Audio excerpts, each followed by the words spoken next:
자, 두 번째 썰 한번 가보도록 하겠습니다. 댓글 컨텐츠고 영상 제목 요즘 이과도 공무원 붐이에요. 개발자 취업 시장 너무 박살이라 라는 영상에 달린 댓글입니다. 이과가 공무원 붐이라기보다는 컴공이 공무원 분이겠죠. 컴공. 그러니까 이과 중에 컴공. 이과는 이제 공대죠, 공대. 뭐 공대 여러 가지 전공인데 그중에 컴공이 예전 같지 않다 보니까 취업이 잘 안 되다 보니까 이제 눈을 돌려가지고 이제 공무원 시험 쪽으로 이제 지원하는 사람들이 늘었다는 거죠. 예. 근데 보통 컴공 쪽은 공무원 시험을 전방위적으로 보는 게 아니라 딱 정해져 있습니다. 이분들 시험지 분야 딱 정해져 있어. 보통 공무원 전산직도는 이제 경찰 순경 중에 정보통신 특채가 있어요. 정보통신. 그 상황실에 근무하시는 분들. 예. 예, 그 특채 두 가지 시험 봅니다. 다른 직렬은 안 봐요. 왜냐, 그 과목이 다르기 때문에. 그래서 아마 콩공 나왔는데 뭐 공무원 시험 보려고 하시는 분들은 전산직이나 경찰 정보통신 이 두 가지 한번 볼 겁니다. 뭐 찾아보면 다른 것도 있겠죠. 일단은.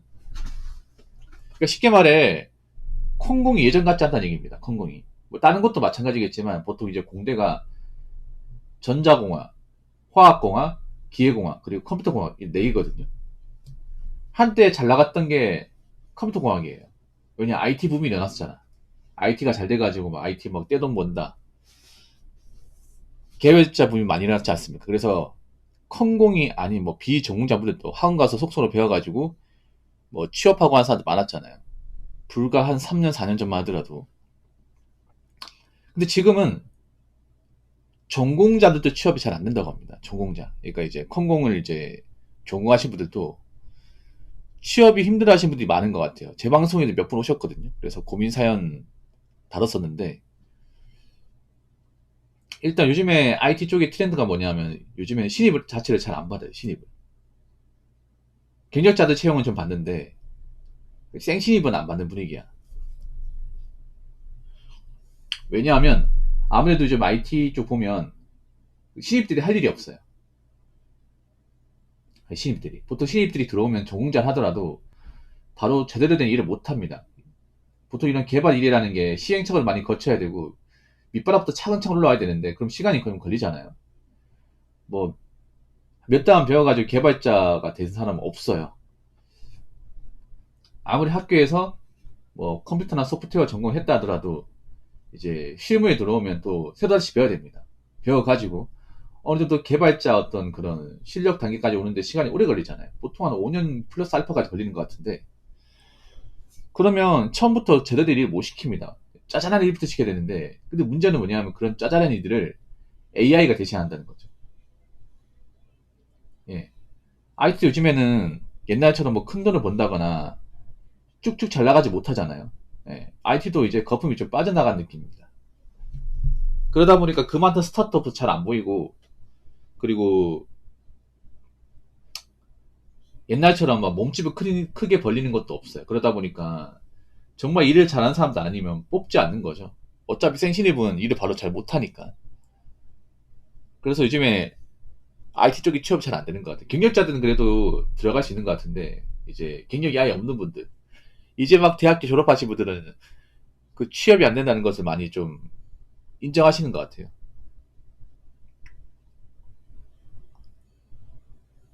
그래서 공대도 예전 같지 않은 건 맞죠. 그래도 문과보다 낫습니다. 문과보다. 문과는 아무리 생각해도 좀 답이 안 보여. 예전에도 답이 없었는데 지금은 더 답이 없는 것 같아요. 요즘엔 아직 대기업에 아예 문과 채용 자체가 없어 그냥. 요즘에 대기업들 보면 원래 문과생들 한인이 있거든요. 보통 총무나 인사 쪽인데 이쪽이 그냥 공대생들 다 맡겨버립니다. 왜냐 공대생들 다 할 수 있으니까. 근데 문제는 문과생들이 공대생들이 아닌 일을 할 수가 없어요. 예, 할 수가 없다 보니까 그냥 애초에 사무기술적으로 공대생들 취업시키고 나서 그 중에 이제 필요한 사람도 있으면 이제 뭐 총무나 인사팀 보내버리는 거죠. 어차피 시키면 되니까. 그래서 가뜩이나 좋은 문과생들이 이제 취업문이 더 좁아졌습니다. 뭐 금융권도 요즘에는 사람 안 뽑잖아. 이게 사람 필요가 없죠. 금융권도 요즘에는 뭐 지점 줄이고 있고 창구도 줄이고 있습니다. 요즘 은행 가보면 여러분 그런 거 봤죠? 그냥 은행 ATM기만 있고 은행이 없어요. 그러니까 뭐냐 하면 원래 여기 몇 년 전에 은행 지점이 있었거든요. 있었는데 은행 지점 없애버리고 ATM만 놔뒀어. 그런 거 있죠 여러분. 1금융권 중에. 저희 동네에도 그런 거 몇 군데 있거든. 원래 여기 은행 있던 자리야. 은행 창구가 있었고 여기 여직원도 있었거든요. 근데 그거 싹 다 없애버리고 ATM 딱 3개만 놔두는 거예요. 근데 그렇게 놔둬도 젊은 사람들은 불편함 못 느껴요. 왜냐면 젊은 사람들은 이제 스마트 어플이라든지 뭐 인터넷 뱅킹을 하는 게 익숙하다 보니까 뭐 통장 새로 만드는 거 아니면 사실 뭐 창구로 갈 일이 별로 없어요 이게. 그러다 보니까 은행이 가면 갈수록 이제 지점수가 줄고 있습니다.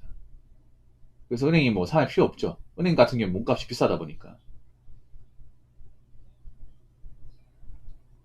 그리고 뭐 일반 회사들도 요즘에는 단순 사무직 자리가 별로 없어요. 보통 중소기업은 사무직보다는 현장직 티오가 많습니다. 현장 일을 해야 되는 사람들. 예. 그래서 사무직 들어가더라 하더라도 진급을 하기가 상당히 힘들어요. 자리가 얼마 없기 때문에.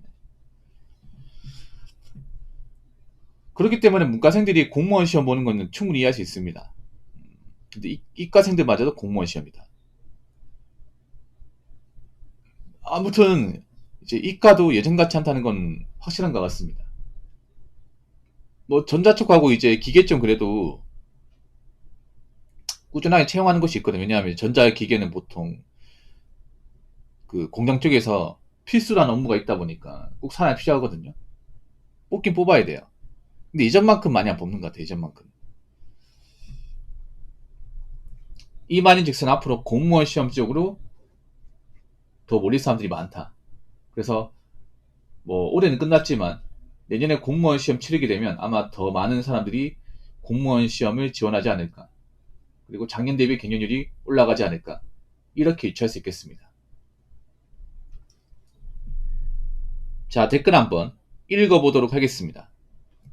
그냥 한국이 장기 침체 초기라 진짜 오징어 게임입니다.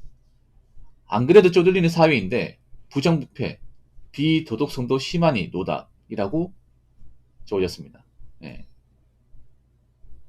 장기 침체가 뭔지 아시죠? 이런 상태가 길게 간다는 거죠. 네, 이런 상태, 이런 불경기의 상태가 잠깐으로 끝나는 게 아니라 쭉 간다는 거죠. 쭉. 일단 지금 상태 보면 일단 뭐 아르바이트 자리 별로 없고, 그리고 금전적으로 쫄리는 사람들 많고, 그리고 회사에서 이제 나이 먹은 상태에서 버티기 힘들고, 예. 그리고 지금 같은 시기에 뭐 투자했다가 말아먹고 사업했다 말아먹었으면 이걸 딛고 일어서기 힘들다는 거. 그리고 지금 어떤 사업을 해도 잘 되기 힘들다는 거. 이게 지금 대한민국의 불경기예요. 근데 이런 상태가 잠깐으로 끝나는 게 아니라 앞으로 쭉 길게 간다는 거죠. 예. 장기 지체가 길어지면 일단 사람들이 어떤 멘탈이 안 좋아져요. 안 좋아질 수밖에 없어요. 왜냐? 먹고 사는 게 힘드니까. 의식주가 안 되니까 불안하니까 멘탈이 깨져나갑니다. 깨져나가. 그럼 어떻게 되냐면 인간의 기본적인 양심, 도덕, 인성 이런 게 박살납니다. 그럼 어떻게 되냐면 남한테 피해줘도 미안한 감정 못 느끼고 지 살겠다고 남한테 민폐나 뭐 사고를 쳐도 제대로 된 보상을 안 해요. 그리고 인간의 어떤 신뢰나 믿음 같은 게 깨져나갑니다. 예. 요즘에 그런 거 많잖아요. 뭐 돈 빌려가 나고 관감살해. 그 사람 먹고 살만하면 돈을 빌릴까? 아니겠죠. 궁지에 몰리고 답이 없다 보니까 돈을 빌리는데 오랫동안 알고 지낸 사람한테 통수를 이제 쳐버리는 거죠. 그런 사례가 점점 증가하고 있죠.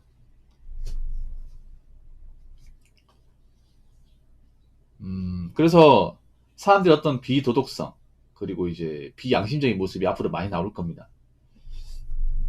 왜냐? 그만큼 자신들의 어떤 그런 이제 상황이 안 좋기 때문에.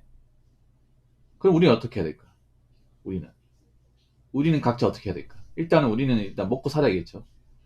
먹고 사는 게 무조건 최우선. 뭐든지 해야겠죠. 예, 돈을 벌 수 있으면 일단 돈은 벌어야 돼. 예전보다 돈 벌기 힘들어 돈 벌어야 되고, 그리고 돈을 함부로 쓰면 안 됩니다. 돈이 목숨줄이에요, 목숨줄. 예. 지금 뭐 여행 가고 뭐 차 굴리고 하는 사람도 많은데 그런 거 신경 안 쓰고, 나는 적어도 돈이 없어가지고 남한테 아쉬운 소리 한다거나 나라의 지원을 받는다거나 그런 일을 만들지 않겠다는 생각으로, 예, 돈 관리 잘해야 됩니다. 그리고 한 가지 더, 웬만하면 대출 같은 거 받으면 안 됩니다. 예, 대출 절대 감당할 수 없는 대출을 받으면 안 돼요. 그리고 한 가지 더 말씀드리면, 여행 같은 거 받으면 안 됩니다. 뭐 투자 같은 걸 어떻게 한 방 제대로 투자해가지고 큰 돈 벌겠다 그런 방 가지면 안 돼요. 지금 대한민국 사회에서 그렇습니다. 일반 서민이 한번 무너지면 다시 못 올라옵니다. 일반 서민이 뭐 사업에 투자 같은 걸 한번 말아먹고 빚쟁이 되잖아요. 그 다음부터 이제 그냥 뭐 정상으로 못 삽니다. 정상으로. 그 다음부터 이제 정상으로 못 사면 남한테 피해주고 민폐 끼치고 사람들한테 뭔가 이제 실수해도 미안한 거 못 느끼고 점점 사회에 뭔가 이제 밑바닥으로 살게 되는 거예요. 그렇게 살기 싫더라고. 그러면 정신 바짝 차려야 돼. 지금 뭐 유행한다고 따라하고 뭐 돈 쓰고 다닐 때가 아니야. 이런 불경기가 계속된다고. 오래 간다고.